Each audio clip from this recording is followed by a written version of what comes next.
Position like these are separate, but I will put something over here on this part for both of the sides to make it easy to move and fold. This part, this stick which I am going to use over here, I didn't like it and I didn't notice it because it was bending. So once the pressure of the board will come over it, it might bend like this. So what I am going to do is folding cardboard, rolling a cardboard over this stick. Here you can see.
Actually, I want to explain something in here. Some people might think what exactly she's doing in a very unmanageable way, like showing something first this, then she at the end she added the board in here, then she added the cardboard piece in here, then she added this one.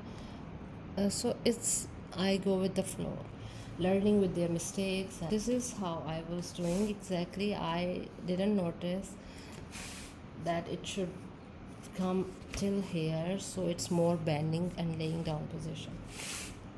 So later on I added these cardboard pieces. I go with the flow. I never plan the things exactly like this piece of cardboard and this one came in my mind later on, so I added. That's how I work, and I learn with the things, with the flow I go, and I think that's fine.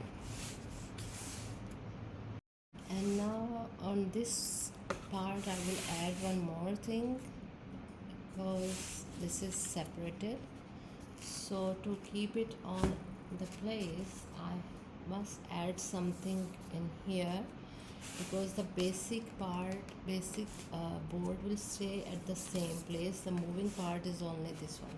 So instead of making it loose like this, it's irritating, it's bothering. So I will add a thick piece of cardboard to keep it holding on the same position. This piece will be nice to add it.